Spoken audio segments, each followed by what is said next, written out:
매주 수요일에는 기자들의 눈으로 정치권 사정 살펴보는 시간입니다.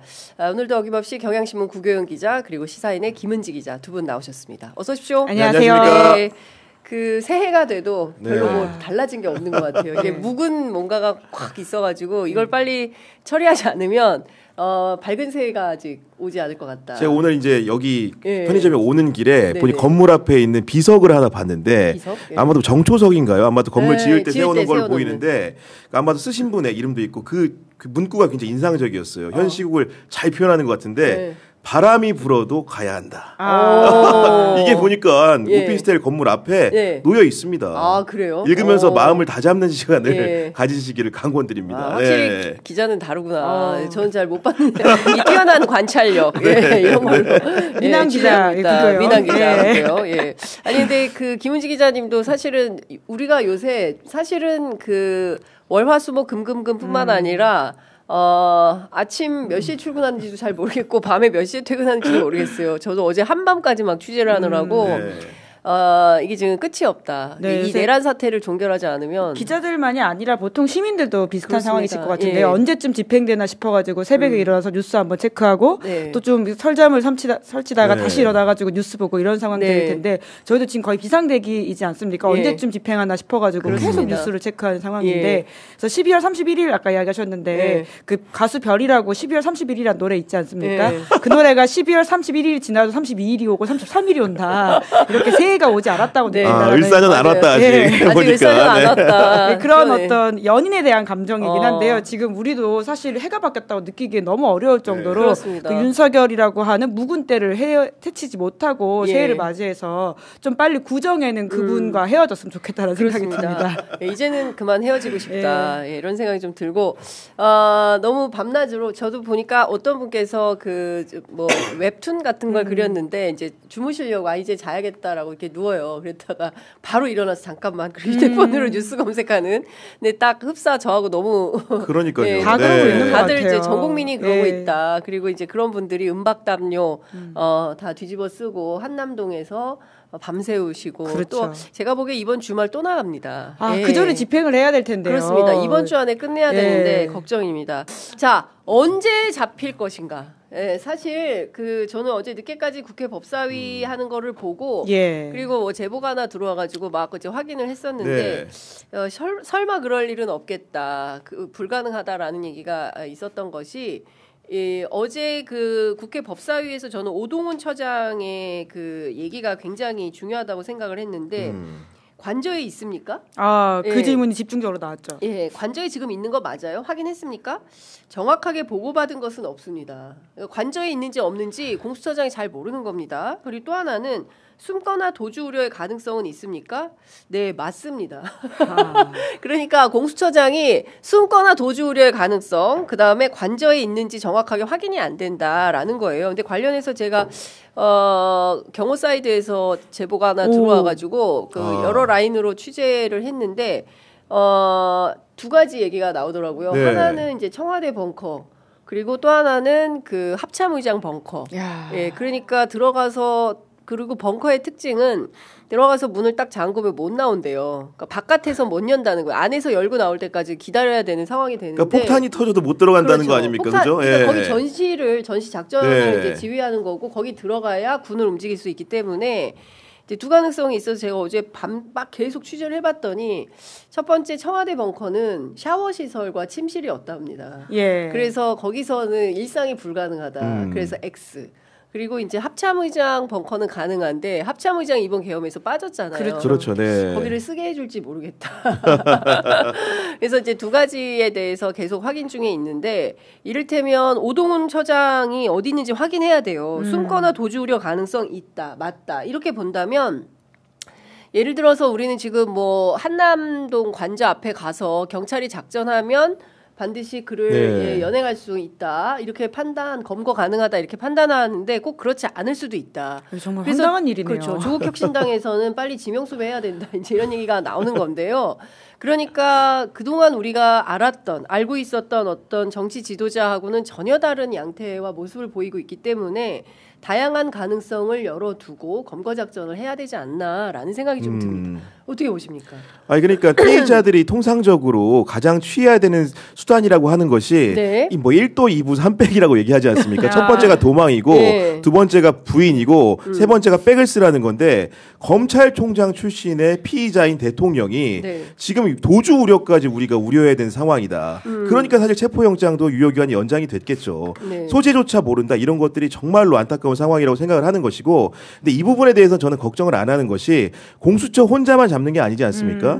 우리 경찰이 사실은 생활 반응을 찾아내는데 네. 굉장히 능숙합니다. 통신 내역도 볼 것이고 여러 가지 먹거리, 잠거리 이런 것들이 있기 때문에 네. 그런 것들을 통해서 소재 파악 능력은 굉장히 훌륭하기 때문에 그것까지는 걱정을 안 하셔도 될 것 같다. 네. 이런 생각 좀 감히 좀 드립니다. 네. 네. 어떻게 보세요, 김은지 기자님? 그러니까 이런 자범도 안 하는 행동에 대해서 우리가 진지하게 논의를 해야 된다는 자체가 좀 서글프고 웃기다라는 생각이 드는데요. 네. 이제 그럼에도 불구하고 그러니까 빨리 좀 집행을 해서 잡아야지만 이 불확실성이 사라진다라고 하는 차원에서는 오늘 바로 들어가서 윤석열 대통령 체포해서 나오는 모습들을 보여주는 게 국가 신인도에도 도움이 되고요. 네. 전반적인 국민의 삶의 질과 수면의 질에도 도움이 네. 될 것이다라는 말씀 드리고 싶습니다. 네. 그 안에 진짜 없다라고 한다면 국가망신 이미 망신 당할 대로 망신 당했는데 더 망할 더욱더 당신이. 국가망신일 상황이 있기 때문에 네. 정말 거기까지 안 가길 바라겠습니다. 그리고 경호처 직원들 네. 그 앞에서 이렇게 만약에 없다고 한다면은 서로 스크럼 짜고 있는 사람들 뭡니까? 네. 그분들은 다 공무집행방해 피의자가 되는 건데 네. 정작 피의자는 그 자리에 없다? 네. 그분들이 대신 책임을 져야 되는 겁니까? 네. 정말 말도 안 되는 상황이라고 생각합니다. 만약 그렇다면. 그러니까 정말 네. 삼류 영화에서 나오는 이렇게 실컷 쳐들어갔는데 안에 인형만 2개 있고 네. 거기 침대에 무언가 있었지만 열어보니 그 사람은 없었다 뭐 이런 장면인 거잖아요. 그러니까 이게 대통령이란 사람이 그러니까 근데 정말 예전이었으면 이런 게 뭐 농담 비슷하게 넘어갔을 일일 텐데 우리가 계엄도 사실 가짜뉴스 취급하다가 정말 겪어가지고 그러니까요. 이 상황까지 네. 왔기 때문에 저는 정말 최악의 상황에 대해서도 이제는 쉽게 넘어갈 수 없는 네. 어떤 가정이라고 보긴 합니다. 네, 그러니까 지금 사실 이제 우리가 이제 여러 가지로 갈래로 좀 나눠서 봐야 될 것 같은데요. 일단 첫 번째는 어제 이제 영장이 나왔습니다. 법원으로부터 영장이 나왔는데 경찰에서 며칠짜리인지 확인은 안 해주고 있습니다. 그러니까 통상 일주일짜리가 이제 기본인데 여기에서 좀 추가 옵션이 더 들어가서 네. 언제까지 늘어나 뭐 한 달짜리를 받기도 한다 이런 얘기도 나오는데 어떻게 보세요? 저도 이제 기본적으로 출석 요구에 거듭해서 불응하고 있기 때문에 이번에는 일주일짜리가 아니고 네. 장기 영장이 나왔을 거라고 보고 결국은 전략을 펼 수 있는 방법도 다양해졌다고 봅니다. 네. 기본적으로 1차적으로 체포영장 집행이 실패를 했기 때문에 대강 경호처가 얼마의 인력을 가지고 대응하고 있다는 게 파악이 되지 않았습니까? 네. 경찰이랑 13만 경찰입니다. 그중에서도 다양한 용인수를 할 수 있기 때문에 일단은 그 제압하기 위한 인해 전술을 쓸 필요도 있고요. 네. 그 핵심의 근간에는 아마도 경찰 특공대 같은 경호처를 어떻게 인적으로 뭔가 제압할 수 있는 강한 무력을 무장한 사람들이 필요할 것 같고요. 네. 그 뒤에는 이제 우리 형사 있지 않습니까? 네. 기본적으로 형사의 도움과 그 후방에는 기동대를 동원함으로 해서 네. 체포 이후에 자연스럽게 호송할 수 있는 절차적 시스템을 완비를 해야 될 것 같고요. 네. 거기 더해서 말씀드리면은 1일짜리 5시간짜리 체포는 더 이상 무용하다고 생각을 합니다. 네네. 장기적인 영장을 발부받은 만큼 3박 4일을 각오하고 천천히 뜯어내면서 상대방을 교란하는 방식을 써야 된다. 결국은 이게 일거에 제압되지 않을 겁니다. 경호처도 보통 조직이 아니기 때문에 결국은 시간 텀을 두고 우리가 좀 더 유리하다는 판단하에서 상대방의 심적인 불안을 조장할 수 있는 방식으로 천천히 뜯어낼 필요가 있다. 그런 필요가 있다고 보여지는 것이고 그리고 이제 얘기하는 겁니다는 그 심리전, 네. 확성기 심리전도 굉장히 중요하다. 집회 때 많이 하잖아. 네. 집회 때. 아시지 않습니까? 네. 여러분들의 가족을 좀 생각하시기 바랍니다. 이런 멘트부터 맞아요. 시작을 해가지고 예. 연금의 문제라든가 예. 이 문제가 불법 부당한 일에 부역하고 있다는 강조를 해줌으로써 공무원으로서 자각하게 만들어야 되는 현장에 있는 경호처 예. 직원들을 그런 식의 유도도 필요하기 때문에 인해 전술, 장기전, 그 확성기 심리전 이 세 가지 요인을 잘 갖춰서 예. 해야 된다. 야, 이런 말씀을 좀 그렇습니다. 드립니다. 네. 이 확성기 심리전은 사실 집회 때 여러분들께서는 뭐 언제 몇 시부로 해산하지 않으면 뭐 불법 행위에 가담하고 불법 행위에 가담한 있습니다. 걸로 확인돼요. 뭐 다 체포될 수 있음을 미리 네. 알려드립니다. 막 이렇게. 우리 경찰이 잘하거든요. 네, 그런 거 네. 경찰 잘합니다. 그 확성기도 큽니다. 네. 네, 그때까지 다 들려요. 그러니까 지금 말씀 주신 대로 이렇게 세 가지 전술을 좀 구가하면서 좀 포위망을 좁혀가는 방식이 좋겠다. 그래서 언제 하면 좋겠어요? 그러니까 이제 저 이제 언제 하냐 중요한데 네. 저는 이제 그 기본적으로 데뷔하는 사람들이 오늘 내일하고 늘 보면 예전에 삼국지 같은 거 보더라도 오늘 간다고 할 때 들어가면 안 됩니다. 그렇죠. 오늘 내일하고 모레쯤 뭔가 좀 마음적으로도 불안하고 이런 심리를 이용할 때 적확하게 들어가야 되는 거거든요. 그렇기 네. 때문에 꼭 오늘 갈 필요는 없다. 그리고 예를 들면 특검 표결이 있는 날이기 때문에 네. 반칙이라고 상대방이 느끼는 날이 들어가서도 안 되는 것이고 제가 보기에는 어차피 영장을 길게 받았을 것이기 때문에 네. 집행은 최대한 신속하게 하되 그런 부분들 혼란을 줄 수 있는 방식으로 예를 들면 일부만 또 가보는 겁니다.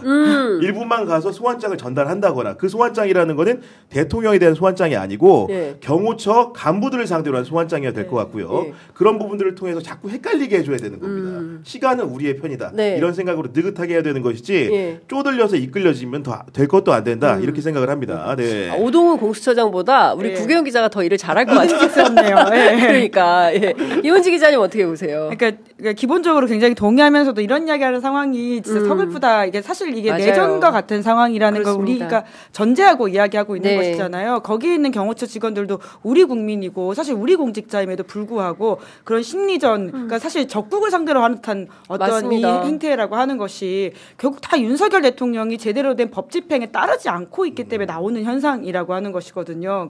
그러니까 이게 도통 뭐지라는 생각이 끝없이 드는데 기본적으로 하시는 이야기가 인질범이나 테러범, 대테러 어떤 행태 혹은 작전 수행에 준하는 이야기를 지금 저희가 하고 있는 것이 네. 이게 과연 맞나라는 생각이 들고요. 그러니까 지금 이게 상황이 장기적으로 되다 보니까 일각에서는 양비론을 펼치기도 하지 않습니까? 조선일보 같은 곳에서는 다 법위에 있다. 한남동에 지금 법위에 있는 사람들이 많다. 이런 식의 이야기를 하는데 본질적으로 이 법위에 있는 모든 양태의 시작들은 윤석열 대통령이 법을 따르지 않았기 때문입니다. 그러니까 이렇게 갈 것도 없이 본인이 당당하게 나와가지고 수사 절차에 응하면 되는 것이거든요. 그렇습니다. 깔끔하게. 이걸 하고 있지 않으니까 지금 이 모든 혼란이 발생해서 엄한 공직자들도 지금 범법자가 되게 생겼다. 이런 이야기. 그러니까 지금 그게 말씀 주신 대로 제가 취재해 보면 경호처에서 제일 많이 나오는 얘기가 그 얘기예요. 왜 일반 공무원들을 다 범법자를 만들고 범죄자 만들려고 하냐. 그러니까 박종준, 김용현 그리고 그 누굽니까? 김성훈, 예, 그리고 이광우 이제 경호부자. 예, 그러니까 네. 소위 얘기하는 그 트로이카 3인방 이 세 사람이 경호처를 가지고 막 이렇게 조직 내부를 교란시키고 일종의 이제 김건희 라인 그 용연파 에 해당하는 사람들이죠. 이러면서 조직 관리를 막 하니까 내부의 불만도 굉장히 많은 분위기인 것 같아요. 근데 그 뭐 중요한 포인트는 그분들도 시민들이고 다 일상을 살아가는 우리 국민들인데 그분들을 상대로 어쨌든 1차 작전을 해야 되는 거고 오늘 보니까 뭐 최루탄 얘기도 나오고 캡사이신 얘기도 네. 나오는데 절대 안 됩니다. 예, 최루탄 캡사이신을 쏘다니요. 이거 최루탄 캡사이신 쏘면요. 한남동 주변에 다니는 시민들이 피해를 봅니다. 이게 말도 안 되는 전략인 거예요. 그러니까 하더라도 한남동 관저 그 요새를 함락할 방법을 써야 되는 거지. 주변 돌아다니는 그 한남동 거기 살고 있는 주민들은 어떻게 할 겁니까? 그럼요. 이 최루탄 안 맞아봐서 그래요. 이게 아픕니다. 매워요. 예? 이거 눈 밑에 치약 바르고 여러분 발라보셨어요? 아, 제가 그것까지는 안 해봤어요. 김은지 기자 네. 안 해봤나? 그 세대가 아닌가? 근처에 있는 오원식 의장이 반대할 것 같아요. 그렇죠. 네. 오원식 의장 반대합니다. 네. 그분 아마 이제 그 네. 얼굴에 치약 많이 바르셨을 거예요. 이 눈이 따가워서 눈을 뜰 수가 없습니다. 네. 그러니까 절대로 경찰이 작전한다 하더라도 최루탄 캡사이신 이런 방식으로 가면 큰일 난다. 이거 인권유린입니다. 예, 그런데 이제 마치 작전할 때 최루탄도 쏘고 캡사이신도 쏴가지고 상황을 장악해야 된다라고 하는데 그렇게 하면 안 됩니다. 네. 예, 인권을 먼저 생각을 해야 되고 주변 시민들 절대 시민들이 피해 입어서는 안 된다. 예. 그리고 앵커 말씀하셨지만 그에 앞서가지고 지금 경호처가 지금 어떻게 보면 피의자를 방어하는 역할을 하면서 스스로 피의자임을 자처하는 상황인데 네. 거기 안에서 이제 라인이 나오는데 구속된 김용현 라인 그리고 아무 권한도 없는 영부인 라인 이름이 거명된다는 것 자체가 그렇습니다. 우리 국민들이 느끼는 너무 난센스. 그러면서 어떤 얘기까지 나오냐면은 박종준 경호처장은 사실상 허수아비 아니냐. 네. 맞아요. 이런 얘기까지 나오는 상황 아니겠습니까? 그 얘기도 경호처에서 나온 얘기예요. 그렇죠. 결국 이 기회에 네. 경호처의 기강을 바로잡고 조직을 재편할 필요가 있다. 어떻게 구속된 피의자의 라인이 버젓이 아직도 살아있고 네. 아무 공식적인 법적 권한이 없는 김건희 라인이 있다는 말까지 세워 나옵니까? 네. 이게. 그러니까 지금 뭐 제가 어제 오늘 지금 계속 그 새로운 사실들이 저한테 이제 그 제보가 오고 있는데 이 입틀막 사건 있지 않습니까? 아니겠습니까? 우리 너무나 경악했던 그 김성희 의원, 진보당 의원 강성희. 강성희 의원. 강성희 의원 그때 그 전주에서 그 입틀막 사건이 있었을 때 카이스트 가서 그 다음 날에 그렇죠. 카이스트 학생에 대해서도 이랬던 그 경호처 경호관들에 대해서 표창장을 수여했다는 거예요. 그리고 대통령이 입틀막 했던 것에 대해서 그 해당 경호관을 치하했다는 겁니다. 잘했어. 잘했어. 이렇게 치하를 했다는 것이고, 그리고 그때 2023년 1월 전주에서부터 시작해서 지금까지 진행된 다종다기한 입틀막 사건들이 있지 않았습니까? 카이스트 학생을 상대로 해서 또 있었고 등등 그런 사건들에 대해서 현장 책임자가 누구냐? 바로 이광우 경호본부장이라는 거예요. 그러니까 이광우 경호본부장이고 그다음에 지금 얘기가 나오는 게 뭐냐면 카이스트 입틀막 했을 때는 김태훈 지금 이 사람이 수행부장이라고 하는데 그리고 그 밖에 장종훈 수행부장 이런 사람들이 실제로 의자 보조해 의자 빼준 사람 있죠?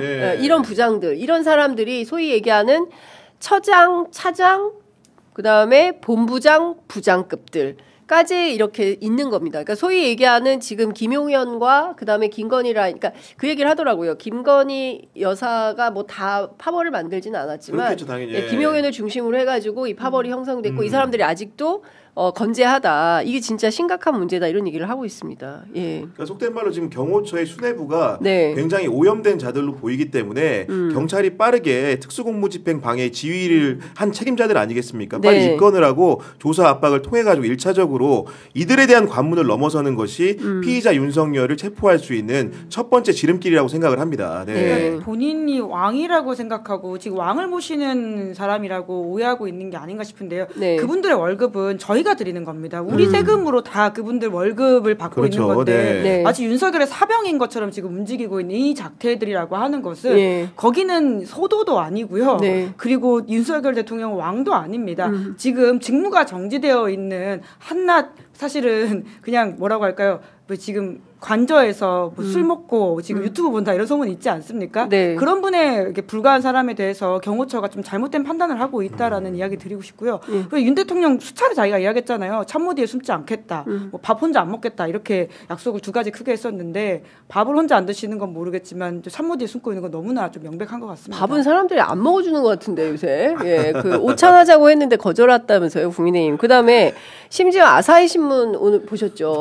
아사히 신문 보도에 따르면 그 폭탄주를 소폭을 20잔 앉으면 20잔씩 먹고 술자리가 1대1로 그리고 그 새벽까지 술자리가 이어졌다는 것이고 계엄령이라는 얘기를 자주 언급했다는 거예요. 이제 일본 언론 아사히에서 전직 관료 입을 빌어가지고 이런 보도를 하기 시작합니다. 아사히 맥주 생각나더라고 저는.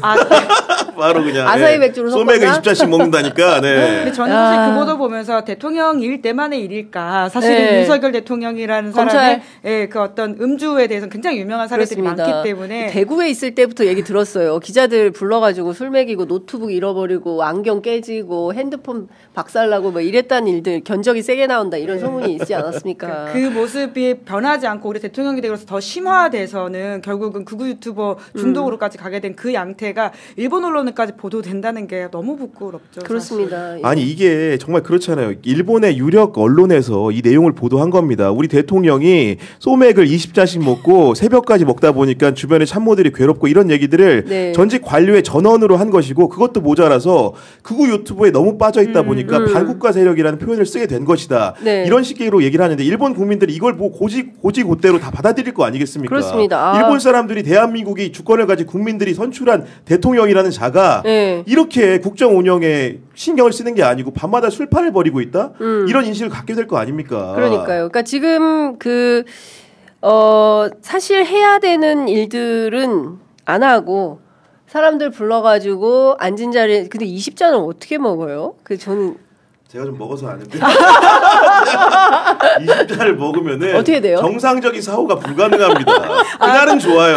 생체 실험.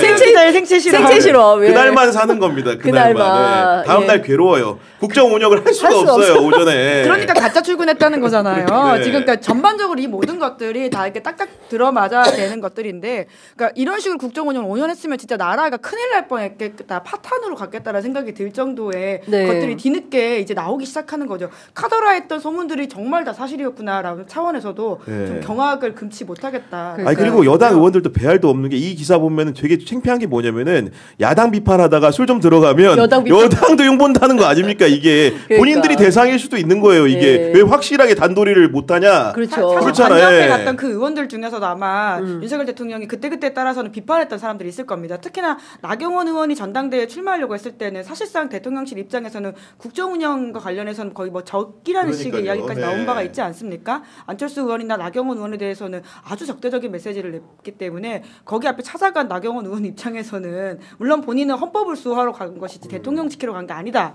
이런 이야기를 오늘 조선일보와 인터뷰에서 했던데요. 헌법 지키는 건 계엄을 막는 것이죠. 그렇습니다. 저는 이런 생각이 들더라고요. 그러니까 자기 이익, 여론의 어떤 그 편승에서 그래도 내가 이런 것을 했노라 사진 한 컷 남겨서 나중에 선거운동할 때 자료로 쓰려고 한 거 아닌가? 근데 그게 선거에 도움이 되나요? 특히나 서울 수도권에서 국회의원을 하고 있는 그러니까 저는 동작 국민들이 어떤 판단을 할까 모르겠습니다. 근데 결국 1년 지나면 있는다. 결국 그 생각의 연장으로 보이니까 참 유권자 수준을 너무 낮게 본다라는 좀 성토를 하게 됩니다. 그렇습니다. 그러니까 지금 뭐 돌아가는 사정을 보면 국민의힘이 다급한 것 같긴 합니다. 어제의 경우에는 이철규 의원 경찰 출신이죠. 그리고 그 국수본을 찾아갔어요. 그러니까요. 국회 그 행안위 여당 의원들과 함께 경찰 출신들이 출동을 했습니다. 그 자리에 가가지고 무슨 얘기를 했냐면 경찰의 미래를 위해서 제대로 해라. 이렇게 압박을 했습니다. 역사는 돌고 도니까 오늘의 행위들이 어떻게 평가될지 신중히 판단해라. 나중에 훗날을 생각해라. 그렇죠. 훗날을 생각해라. 뭐 이런 얘기를 한 거고. 그리고 생각하면 오히려 더 잘해야 되는 거 아닙니까? 지금 당장의 국민의 분위기와 그리고 지금 돌아가는 수사 분위기를 본다면 그러니까요. 그런데 이제 뭐 이렇게 사실 그 우종수 국수본부장 입장에서는 상당한 압박으로 느꼈고, 그다음에 그 영장 내준 거에 대해서 문제 제기를 막 하니까 그럼 판사한테 따지지 왜 나한테 와서 그러냐, 이제 이런 얘기까지 했다는 거예요. 상당히 거북했다, 이런 이제 평가들이 나오는 건데, 이철규 의원은 왜 이렇게 압박한다고 보세요? 그러니까 이제 어제 국가수사본부를 찾아간 종자들을 보면은 이게 경찰 직급을 잘 모르시니까 설명을 드리면, 경찰 고위직을 경무관, 치안감, 치안정감, 그 위에가 경찰청장인 거예요. 그러니까 치안정감이라고 하면 쉽게 얘기해서 경찰청장 후보군이라고 보면 되는 거고, 지방경찰청장이라고 보시면 됩니다. 근데 이런 출신들이 많이 갔어요. 이철규 의원만 간 게 아니고 김종양 의원, 이만희 의원, 김석기 의원이 갔거든요. 그 얘기는 뭐겠습니까? 친정 가서 사실상 구술 협박을 한 겁니다. 구술 협박. 그러면서 이제 뭐라고 합니까? 자기들이 협박이 통할 거라고 생각을 하니까 공수처가 수사를 포기하고 경찰로 보내라는 또 논리까지 재구성을 하고 있는 상황인 겁니다. 다행히도 우정수 국가수사본부장이 굉장히 대차게 이런 것들을 끌어냈을 망정인 것이지, 이런 위협들이 반복된다면은, 경찰 출신들이 와서 이렇게 압박한다고 한다면은 현직에 있는 경찰관들이 안 흔들릴 수 있겠습니까? 새로운 세상이 올 줄 알았는데 다시 백투더 뭐라고 합니까? 과거로 다시 돌아간다고 한다면은 얼마나 끔찍하겠습니까? 그렇습니다. 이런 겁박을 하는 것 자체가 굉장히 불행한 일이다 생각합니다. 그러니까 이게 뭐 겁박이 통하지도 않는 상황인데, 그러니까 저런 식으로 하는 행동이 결국 마일리지가 전 다 쌓이고 있다고 보는데요. 지금 국민의힘의 전반적인 어떤 정세 판단과 행동이라고 하는 것이 권성동 원내대표가 했던 한 단어로 지금 대표됩니다. 비공개 의총에서 얼굴 두껍게 다니라라고 했다는 거 아닙니까? 본인들도 지금 이 길이 아닌 걸 알면서도 어떻게든 시간을 끌어보기 위한 다양한 작태들을 보여주고 있다라고 보는데요. 이것은 결국 쌓여가지고 본인들은 돌아갈 겁니다. 국민의힘이 당장 이번 대선에서 만이 아니라 앞으로의 총선에서 이게 3년 후에 있다라고 생각해서 저런 식으로 행동하는 것으로 보이는데, 결코 이것들은 쉽게 잊혀지는 일은 아니다라고 말씀드리고 싶습니다. 그런데 권성동 의원은 왜 지도부는 관저 앞에 가지 마라, 이런 메시지를 낸 거예요? 아니, 사실 하나만한 얘기인 게요. 이미 지도부가 관저 앞에 몇 명 갔습니다. 그 최고위원 중에 최선임이라고 할 수 있는 비대위원 중에 이미자 의원 가셨죠.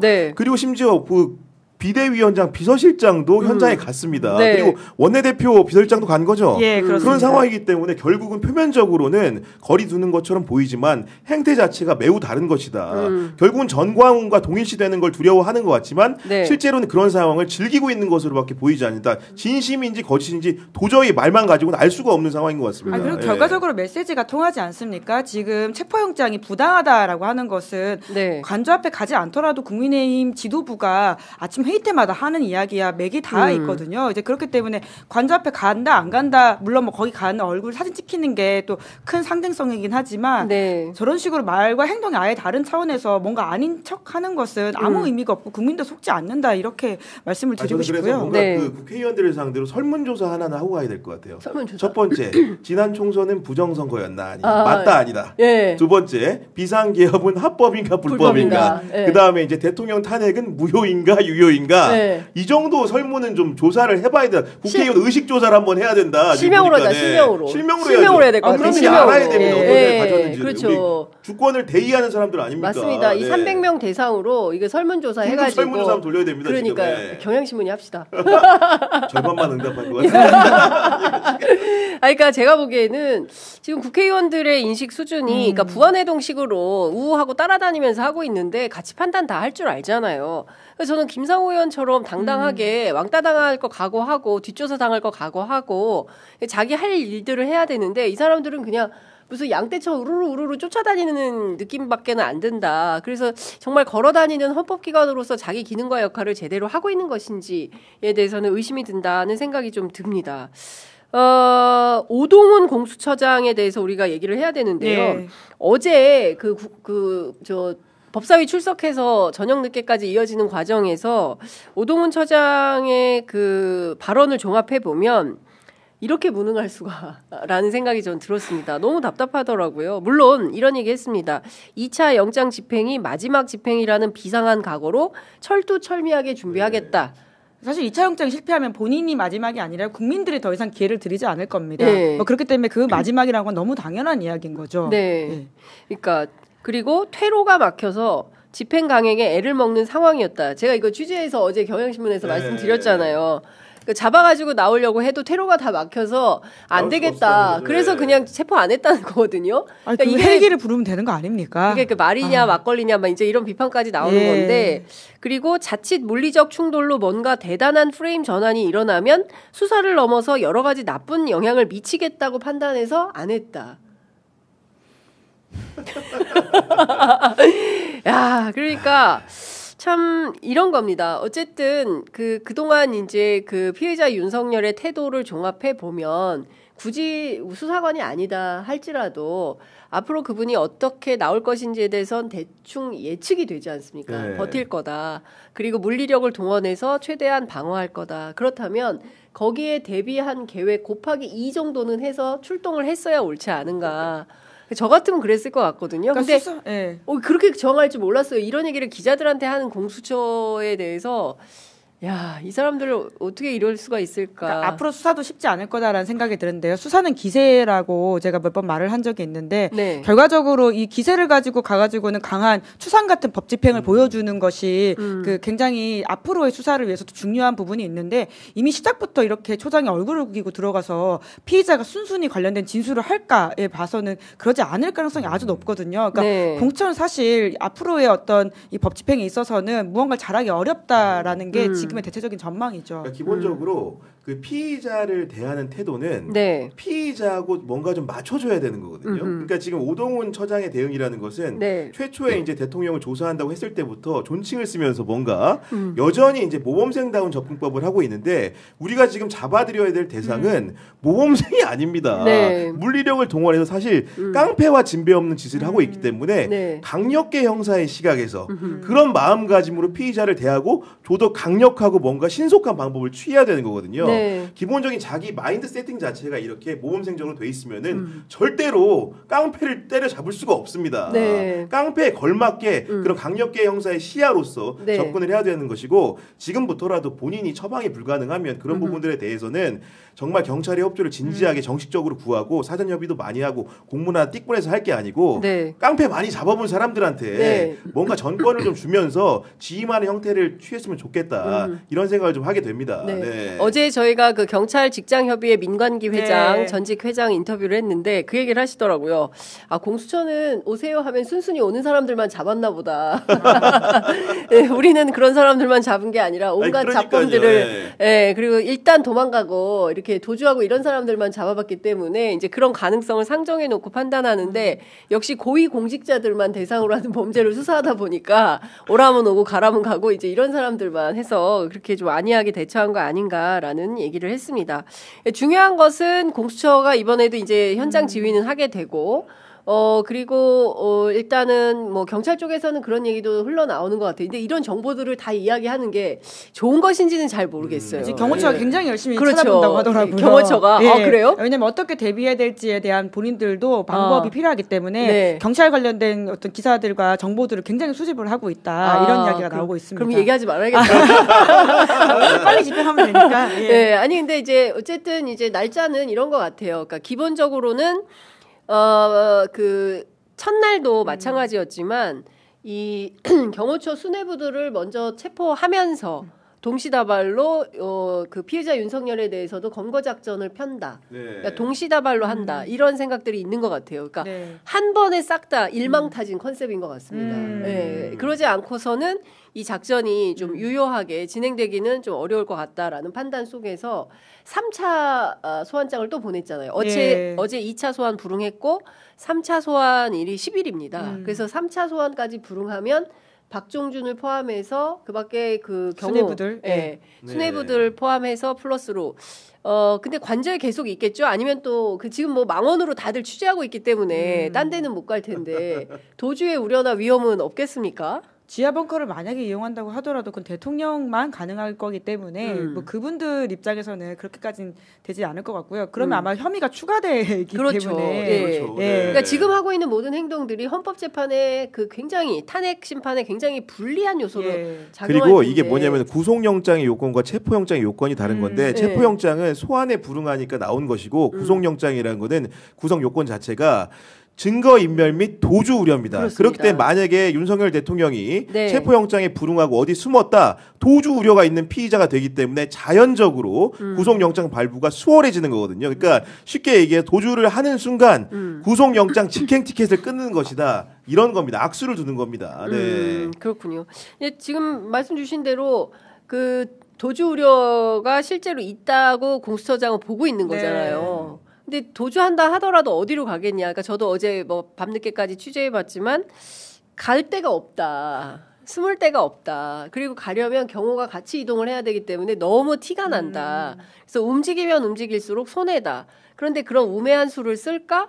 가능성이 없지는 않다. 이런 얘기들이 나와요. 네, 생활 반응을 그래서 아까 체크한다라고 할 때 제가 좀 웃었었는데 생활 반응까지 체크해야 되나? 정말 이게 뭔가라는 황당한 상황이긴 한데요. 그러니까 제가 누차 말씀드리지만 계엄을 겪고 나선 정말 저는 최악의 수를 항상 생각해야 된다고 생각해 보기 때문에 그 가능성에 대해서도 이렇게 웃고 넘길 수는 없다라는 좀 경계심이 있습니다. 그렇습니다. 그러니까 지금 많은 국민들께서도 마찬가지고 야 여기까지 생각해야 되나? 근데 그 정도의 수준까지 지금 내려가고 있기 때문에 많은 국민들께서 이거 방법이 없겠다라는 생각도 하고 있는 것 같습니다. 그 여론조사와 관련해서 계속 나오잖아요. 이제 어제 그 평판 여론조사에서 40% 나온 거 가지고 이제 뭐 기사를 많이 썼는데 최근에 이제 이어지는 조사를 보면 특히 그 탄핵 반대 여론이 의외로 30%대에 육박한다라는 겁니다. 그러니까 중앙일보 엠브레인 퍼블릭 조사가 28%, 경향신문 메타보이스 여론조사가 28%, 이런 상황입니다. 그런데 이게 2016년 보도하고 비교해 보면 그때는 탄핵 반대 여론이 없지는 않았어요. 그런데 20% 미만이었습니다. 14.9%였거든요. 한겨레하고 리서치 플러스가 한 조사였는데 이 탄핵 반대 여론이 28%까지 올라오는 원인에 대해서는 좀 기자들은 어떻게 분석하고 있나요? 그러니까 기본적으로 좀 문제가 되는 여론조사가 있는 건 사실인 것 같습니다. 이제 그럼에도 불구하고 전반적인 경향성과 추세를 본다면 보수 특히나 이제 국민의힘 지지층을 중심으로 좀 결집하고 있는 모양새가 있는 건 사실인 것 같거든요. 그러니까 지금 국민의힘이 똘똘 뭉쳐가지고 윤석열 대통령을 위시로 해서 우리가 분열하면 안 된다라고 하는 프레임을 아주 강하게 내세우고 있지 않습니까? 이제 그러다 보니까 지금의 어떤 계엄이라고 하는 상황을 상식과 비상식 혹은 헌법수와 지금 헌법 파괴라는 프레임이 아니라 진보 보수 프레임으로 지금 급격하게 뭔가 전환하고 있는 상황이라고 하는 것이죠. 그러니까 그러다 보니까 일부 지지자들이 거기에 조금 이제 같이 이렇게 응답하는 모양새가 있는 것 같은데요. 굉장히 좀 단호하고 결연하게 그것이 아니라고 우리가 더욱더 좀 이야기해야 될 상황인 것 같긴 합니다. 네, 어떻게 보세요? 아니, 그리고 이게 보면은 결국은 매듭이 안 지어져서 이런 빌미를 준 게 없지 않거든요. 사실은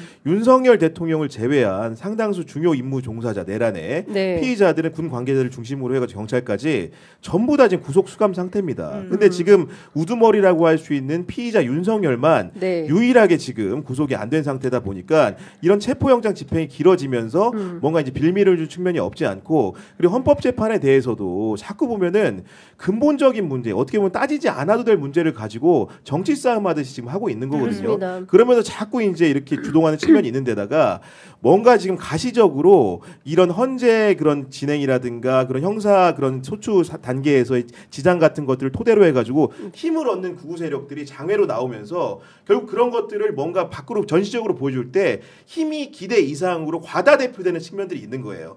결국 아까 말한 것처럼 악성 여론조사를 돌려가지고 그걸 가지고 여론을 또 형성하고 그런 것들이 장외 집결까지 이어짐으로 해가지고 마치 이만한 표본인데 사실은 굉장히 큰 표본으로 맞아요. 대변되는 듯한 착시 현상을 낳고 있다.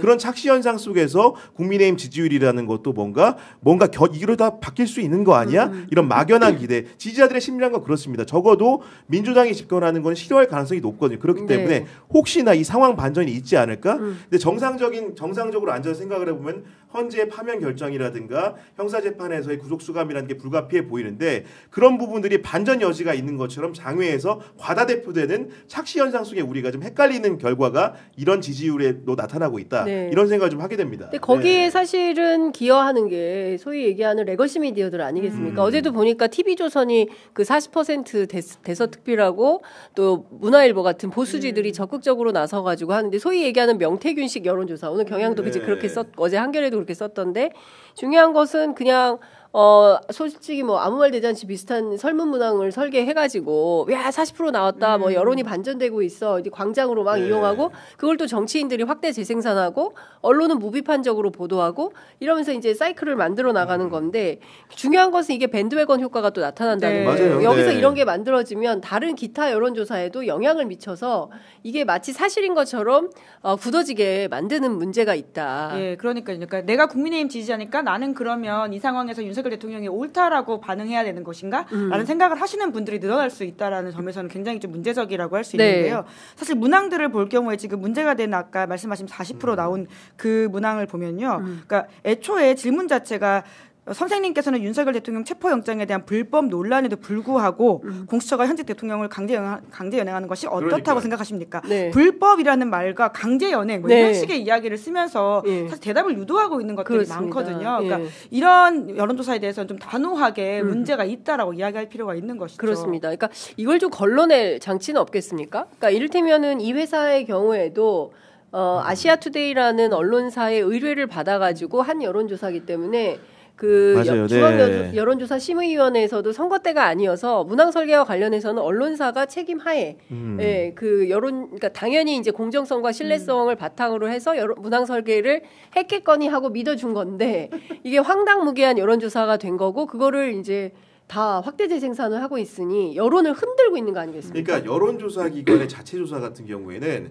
중앙선거 여론조사 심의위원회에서 원래는 질문을 사전 신고하게 돼 있습니다. 그런데 이게 언론사를 끼고 하는 방법을 통해 가지고 이거는 예외여 가지고 문항을 점검할 수가 없게 되다 보니까 아까 김은지 기자 소개한 대로 편향적인 질문이 이끌어지는 것이고, 이런 편향적인 질문을 듣게 되면 응답자 같은 경우에는 기본적으로 다른 생각을 가진 사람들은 야 뭐 이게 불법 논란, 강제 연행 동의할 수가 없기 때문에 중간에 응답을 하지 않고 끊어버립니다. 그럼 어떻게 됩니까? 기본적으로 찬반에 반영이 안 되는 거예요. 그렇기 때문에 허수가 굉장히 많은 조사일 가능성이 높은 겁니다. 이럴 때일수록 사실은 이게 법의 맹점을 노리고 이런 극우 여론조사가 진행 중인 것인데 이런 부분들에 대한 방비책을 분명히 마련을 할 필요가 있다. 네. 그래서 여론을 엉뚱하게 조성하고 공작하는 행위를 막을 필요가 있다고 보여집니다. 네. 그러니까요. 그러니까 사실 이제 요 사이클을 좀 끊어내는 역할을 사실은 언론들이 네. 그러니까 공공의 역할을 하고 있는 거 아니겠습니까? 그러면 그 역할을 언론이 해야 되는데 언론이 오히려 나서서 그 상황을 부추기고 네. 와 이렇게 올랐다라고 하고 여론을 호도하고 있으니 참 그 자체로 부끄럽고 그러니까 여기다 참담하다 편승해서 싶습니다. 나온 국민의힘 측에서 이제 여론조사에 대한 설명을 네. 좀 보니까 이렇게 해석을 합니다. 대통령 지지도와 국정 지지도는 다르게 나올 수 있음. 시간이 지나면서 계엄에 대한 분노가 조금씩 사그러드는 것으로 보임. 보수 결집 형상도 있는 건 분명해 보임. 이렇게 나옵니다. 그러니까요. 예. 그러니까 이거 말씀하세요. 적어도 계엄에 있어서는 엄정한 태도를 취하는 게 한국 보수의 상식적인 태도인 것이죠. 그러니까 국민의힘을 지지하고 안 지지하고는 저는 뭐 진보와 보수 서로의 생각과 취향의 차이일 수 있다고 봅니다. 그런데 네. 12월 3일 이후에 우리는 완전 다른 세상에 살고 있는 것이거든요. 그렇습니다. 그 전까지는 뭐 커피를 좋아하는지 우유를 좋아하는지 취향의 차이로서 국민의힘과 민주당을 지지하거나 혹은 뭐 윤석열 대통령과 이재명 대표를 지지할 수 있다고 보는데요. 지금 무장하지 않은 민간인에게 총칼을 들라고 하는 대통령을 향해서 우리가 이건 상식과 비상식 그리고 헌법 파괴, 헌법 수호의 어떤 가치의 싸움인데 이걸 지금 진보 보수의 어떤 싸움인 것처럼 호도하는 것은 정말 나쁜 프레임인 것이고요. 그렇습니다. 그건 틀렸다라고 단호하게. 그러니까 그거는 음식물에 도금을 네. 넣는 거라고 이해해야지. 그게 무슨 커피와 우유 차이 정도라고 볼 수 있으니까. 맞습니다. 그러니까 지금 무슨 얘기냐면 빨간불에는 그 횡단보도 건너면 안 돼. 초록불에 건너야 돼라는 건 상식인 거잖아요. 네. 근데 그것을 야 우리가 초록불에 건너도 되는지 안 되는지 한번 논의해보자. 꼭 초록불에 건너야 되는 것은 아니잖아. 빨간불에도 살짝 건널 수 있는 거 아니야? 라는 식으로 프레임을 만들면서 이게 사실상 내란의 내전화를 꾀하고 있는 것입니다. 그러니까 저는 이 프레임에 언론이 속아 넘어가면 안 되는데 그런 언론들이 생각보다 너무 많다라는 생각이 좀 들고요. 윤상현 의원이 이 지금 그 특공대 경찰이 특공대 투입 가능성이 있다라는 게 오늘 조간신문에 일제히 보도가 됐는데 관련해서 경호처와 이제 유혈 사태가 날 가능성이 높다. 그렇기 때문에 특공대 투입은 하면 안 된다라고 반대하고 나서고 있습니다. 저는 이거 자체가 좀 내전적 상황으로 가려고 하는 거 아닌가라는 생각이 좀 드는 건데요. 그리고 국수본이 경찰 출신이 이상직 의원과 내통하고 있다. 내통이라는 표현을 썼어요. 그래서 간첩도 아니고. 그런 말을 국수본에만 하는 게 아니라 지금 헌재에 대해서도 하고 있거든요. 그러니까 지금 모든 곳에 다 그런 식으로 독을 타고 있는 형태인데, 그러니까 시스템을 망가뜨린다는 차원에서 정말 나쁜 정치를 하고 있는 것이죠. 그리고 이런 주장을 하는 상당수의 의원들이 보면은 다 판검사했던 분들입니다. 그렇습니다. 그러면서 헌법재판소하고 민주당이 내통하고 있다. 경찰이 민주당하고 내통하고 있다. 사실은 헌법재판관의 구성을 성향별로 따져보십시오. 그리고 국수본부장도 마찬가지고 어느 정부 때 임명을 했습니까? 네. 정말 상식적인 잣대를 대야 되는데 유불리에 따라서 불리하면 남의 편, 유리하면 내 편인 거예요. 그러니까요. 그러면서 시스템 자체를 흔들고 있는 겁니다. 그러니까 제일 큰 문제는 그거 같습니다. 그러니까 트럼프처럼 그러니까 나만 옳고 아니면 다 거짓말이고 가짜 뉴스고 그걸 그대로 차용해가지고 윤석열식으로 그렇게 하는 것 같고 거기에 부안해동하는 정치 집단들이 있으니까 또 따르는 평범한 시민들이 있는 것이고 경우에 따라서는 왜 그런지도 모르는 채 막 나와가지고 얘기를 하는 이런 상황도 있다. 그러니까 저는 정치 리더들이 굉장히 중요한데 이렇게 사회를 이렇게 소요 사태나 교란 상황으로 몰아가려고 하는 이상한 발언들을 하고 있는 것은 매우 심각한 문제다 싶습니다. 그러니까 진짜 저도 16 사태를 보면 미국의 16 사태가 있지 않았습니까? 의사당 난입이라고 하는 폭동이 일어났던 것인데요. 그 일을 겪고 나서도 결국은 그 16 사태를 옹호했던 공화당 의원들이 대거 다시 재선이 되고 그리고는 트럼프 대통령이 돌아왔습니다. 그러니까 미국의 어떤 민주주의는 사실 회복하기 어려울 정도로 아주 큰 상처를 입었다라고 할 수 있는데 그러니까 이 상황을 우리가 잘 관리하지 못하고 넘어가게 될 경우에는 비슷하게 반복될 수 있다라고 하는 좀 두려움이 아주 요새 크게 일거든요. 특히나 윤석열 대통령 쪽에서 바라고 있는 것은 탄핵이 된다고 하더라도 형사재판 가가지고 공소기각되면 나는 선거권을 계속 가질 수 있다라는 식의 생각을 가지고 있는 것 같아요. 그러면 다시금 출마하려고? 그런 상황까지도 혹시라도 가게 되는 이 최악의 상황에 대해서 우리가 두려움을 가져야 된다라는 생각이 들고요. 트럼프처럼 다시 그 출마 그러니까 대통령은 불가능할 텐데 그러니까 지금 같은 상황에서 그 피선거권을 정말 가지게 될 경우에 박탈당하지 않으면 정말 최악의 제약 상황까지도 우리는 정말 마주할 수 있다라고 하는 두려움이 야무진 꿈이다. 야무진 실제로 제가 이제 국민의힘 측에서 보면 대선 주자들 있잖아요. 그 주자 그 캠프라고 불릴지 모르겠 측근 중에 한 분을 만나서 얘기를 나눠보니까 겉면으로는 그분 같은 경우에도 계속 지속적으로 윤석열에 대한 여러 가지 그런 그 수사라든가 현재의 탄핵 심판 자체가 부당하다고 말은 하지만 속내는 대선 준비하고 있습니다. 그렇죠. 그러니까 정상적으로 사고하는 상당수의 사람들은 겉면에는 대선에서 이제 민주당이 정권을 뺏길까봐 윤석열을 두둔하는 것이지 실질적으로 내심까지 윤석열과 동조화돼서 체포영장에도 불응하는 피의자를 수호할 생각은 사실 없는 거예요. 그렇기 때문에 상당수가 지금 연극을 하고 있는 겁니다. 원래는. 그렇습니다. 그렇기 때문에 그 연극을 근데 마치 종집 연극을 할 시간도 종결 시간을 막을 내릴 시간을 잘 찾아야 되는데 막을 못 내리면 자기도 그 연극에 계속 휘둘릴 수밖에 없는 거기 때문에 국민의힘 의원들이나 대선을 준비하시는 분들이 좀 바른 판단을 빠르게 해주길 바랍니다. 속내를 좀 드러내라 이렇게 말씀드리고 싶습니다. 그러니까 저희도 이제 이 시각 현재 함남동 그 현재 상황을 그 보여드리고 있는데요. 많은 국민들 특히 저희 애청자분들께서 그래서 언제 집행할 건데, 그래서 언제 영장 집행하는 건데 이제 여기에 다들 이제 포커스가 맞춰져 있는 것 같습니다. 제가 보기에 오늘부터 모든 유튜브 방송의 제목은 이 시각 현재 한남동 관저 현장은 뭐 이렇게 나갈 것 같아요. 근데 이제 그게 취재에서 종합해 보면 그 오늘 내일 이뤄질 것 같지는 않습니다. 오늘 내일 아니고요. 경찰과 공수처 뭐 저희가 이제 쭉 취재를 해 보면 이제 급박하게 하지는 않을 것이다라는 얘기로 종합이 됩니다. 그리고 앞서도 말씀드린 거죠. 왜냐하면 그 시청자 여러분들께서 헷갈리시면 안 되니까 이제 취재를 바탕으로 말씀을 드리는 건데요. 막 그 번갯불에 콩고 먹듯이 준비 없이 출동했다가 이제 또 다른 방식으로 1차도 실패했는데 2차도 또 실패했어. 이러면 큰일 나는 거기 때문에 완벽하게 세팅을 해놓고 레카 크레인 다 준비해놓고 경우에 따라서는 장갑차까지 동원을 해서 압도적인 작전으로 승리할 수 있는 판이 마련이 됐을 때 출동한다.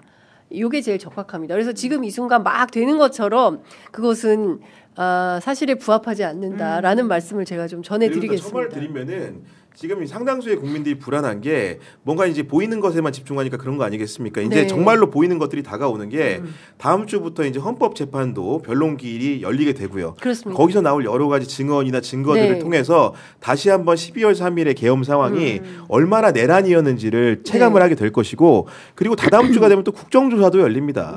그러면서 여러 증인들이 나와가지고 또 육성 증언을 할 것이기 때문에 결국은 시간은 절대 윤석열 편일 리는 없어 보인다. 맞습니다. 그렇게 보입니다. 그러니까 좀 뭐 1월 말이냐, 2월 말이냐, 3월 초냐, 뭐 요런 정도의 차이는 있겠지만 그렇다고 해서 이 판 자체가 뒤집어져서 그 소위 이제 태극기 집회에서 나오는 주장대로 우리가 이겼다, 승리했다 이 가능성은 제로다. 그러니까 다만 중요한 것은 지금 정세에서 여전히 그 부정선거를 지지하고 그리고 그 태극기와 전광훈 목사와 그리고 또 윤 대통령을 지지하는 세력들이 여전히 존재한다라는 사실. 그런데 그게 많아지면 대한민국은 극우가 지배하는 세상이 되기 때문에 이건 막아야 된다. 그러면 우리가 이제 파쇼랑 살게 되는 상황이 되기 때문에 이거는 곤란하다라는 것이고 어제 PD 수첩 굉장히 잘 만들었더라고요. 이제 그 80년 5월 광주에서 선무 방송을 했던 분들 그리고 비상계엄이 선포됐을 때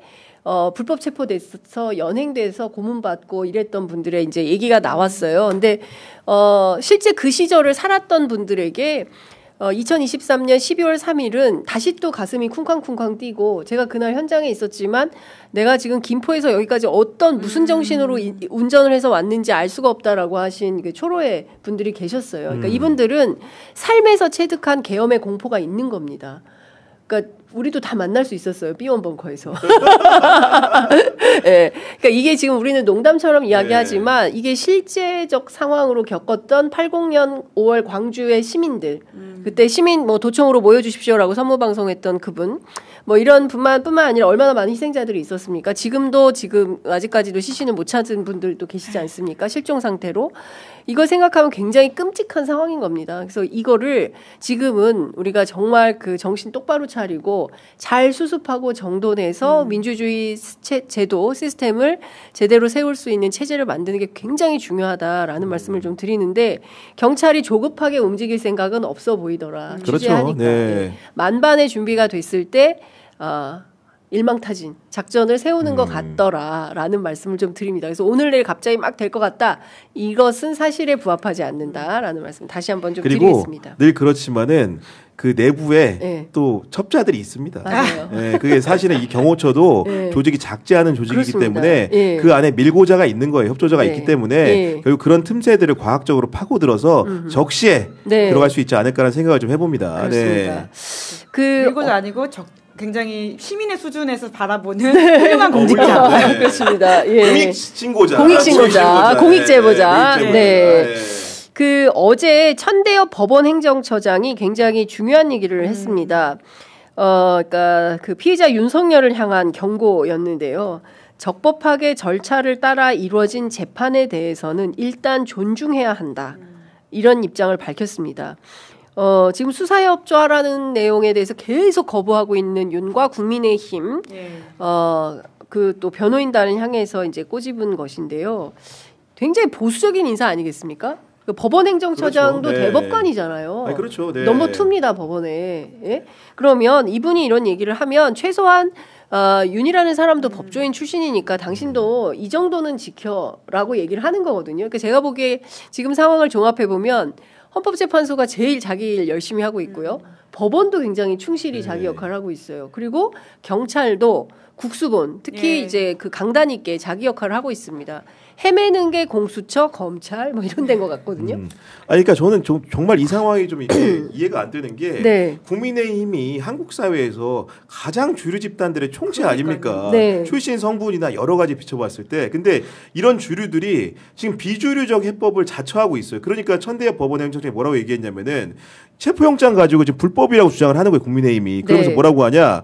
그 형사소송법이 나온 110조, 111조 군사비밀, 공무사비밀 때문에 우리가 체포영장 집행 안 된다고 얘기하는데 그걸 일가를 합니다. 천대엽 법원행정처장이. 영장판사가 주류적 견해를 따른 거라고 얘기합니다. 무슨 얘기냐면 그렇게까지 얘기를 해요. 그러니까 쉽게 얘기해서 체포할 때 받은 수색영장은 110조, 111조 대상이 아닌 게 우리 법원들이 학계에서 따지는 주류적 견해라는 거예요. 근데 그 주류만 자처하신 분들이 비주류의 길을 걸으면서 법원이 발부한 영장도 내팽개 치는 겁니다, 지금. 얼마나 아이러니합니까, 이게. 뿐만 아니라 보수적이라고 상대적으로 평가받았던 그 대한변협이라고 있지 않습니까? 그러니까 대한변협이 뭐 꼭 보수는 아니더라도 진보적이라는 평가를 받고 있는 법률가 집단은 아니인데요. 여기서도 내란 상설특권 빨리 좀 채라고 어제도 입장을 냈더라고요. 그러니까 대체적인 그 어떤 법률적 상식을 가지고 있는 우리 사회 엘리트들이 바라보는 시점은 저기에 가 있는데 지금 말씀처럼 굉장히 다른 판단을 국민의힘에서 하고 있다. 근데 그게 진짜 국민의힘 의원들이 모르냐라고 했을 때는 구경원 기자님 말씀처럼 그러지 않음에도 불구하고 저렇게 하는 행동들이라고 하는 게 더 저는 문제적이라고 봅니다. 그러니까 좀 끊고 이제는 제발 좀 돌아와야 된다. 자, 잠깐만요. 안규백 그 지금 내란 국조특위위원장이 오늘 아침 KBS 라디오의 전격 시사에 출연해서 인터뷰를 했는데요. 윤석열 도피했다는 제보가 들어왔다. 사실이면 이런 잡범은 없을 것이다. 지금 용산 한남동 관저를 빠져나와 제3의 장소에 도피했다는 제보를 받고 있다. 더 확인을 해봐야 되겠지만 이미 윤 대통령이 제3의 장소에 있지 않냐는 판단을 한다. 경찰에서도 윤 대통령의 소재 파악을 하고 있다는 식의 얘기를 하는 것을 들었다. 더 확인을 해봐야겠지만 이것이 사실이라면 잡범도 이런 잡범은 없을 것이다. 제가 들은 제보하고 비슷한 것 같은데. 아까도 말씀드렸지만은 도주하면 구속영장은 자동방으로 나오는 겁니다. 도주 우려. 스스로 이제 매를 버는 행위인 거고. 그리고 솔직히 말해서 지금 벙커에 들어가면 사실은 들어가기가 어렵겠지만 나머지 장소일 경우에는 솔직히 말해서 지금 여기 관저에 꽁꽁 싸매고 숨어 있는 것보다 체포 작전이 훨씬 더 장소만 파악 훨씬 더 쉬울 겁니다. 다 뜯어내면 되니까. 그 벙커에 들어가면 그건 어려울 수 있지만 제3의 장소라는 게 벙커 이외의 장소일 경우에는 아마도 검거하는 게 훨씬 더 수월하지 않을까라는 생각을 좀 들 정도로 어리석은 판단이라고 생각합니다. 그렇군요. 근데 중요한 것은 지금 그 내란 국조 특위 위원장 총회장께서 이런 말씀을 하셨기 때문에 제보에 상당한 신빙성이 있다고 봐야 될 것 같고 안규백 의원이 사실은 오랫동안 국회 국방위원장도 아마 역임하신 걸로 알고 있는데 5선의 국회의원에게 들어온 제보기 때문에 제보의 신빙성은 상당히 있을 것이다라고 보여집니다. 빨리 찾아봐. 아니요, 말씀하십시오. 아크로비스탄 아니겠지? 가는데 굉장히 여러 가지 이렇게 좀 소음과 한동수 감찰부장이 가서 잡을 것 같은데. 같은 한동수. 아파트 산다는데 보니까 빨리 내려와 보세요. 참 한심하고 답답합니다. 사실 이런 상황 때문에 제가 오늘 아침 조간신문 보니까 그 전망치 경제 전망치가 작년 9월에 한은에서 발표한 게 2.1%였는데요. 11월에는 1.9%, 그 다음에 1.8, 1.7, 급기야 1.3까지 내려왔습니다. 네. 그 경제 성장률이 1.3까지 내려온 이 판국에 그리고 국제사회에서 이게 정돈이 되면 달러가 내려가고 주가가 오르고 그리고 못 잡고 헤매면 달러가 올라가고 주가가 떨어지는 이 심각한 경제 위기 속에서 북한의 김정은도 민생 때문에 지금 평양 무인기를 무시했다라는 설이 돌고 있는 와중에 우리 대통령 뭐 하고 있는 건지 진짜 한심하다. 이거를 그리고 한 달이 넘었습니다. 한 달이 넘도록 이 상황이 계속 이것도 아니고 저것도 아니고 그러니까 국민들이 잠을 못 자는 겁니다. 네. 내란 불면증. 예. 심각한 상황이다라는 생각이 좀 듭니다. 자, 긴 한숨이 절로 나오면 그러니까, 장탄식이. 그러니까요. 긴 한숨으로 오늘 방송을 마무리해야 될 것 같고요. 자, 오늘 두 분 말씀은 여기까지 듣도록 하겠습니다. 네. 말씀 잘 들었습니다. 고맙습니다. 감사합니다.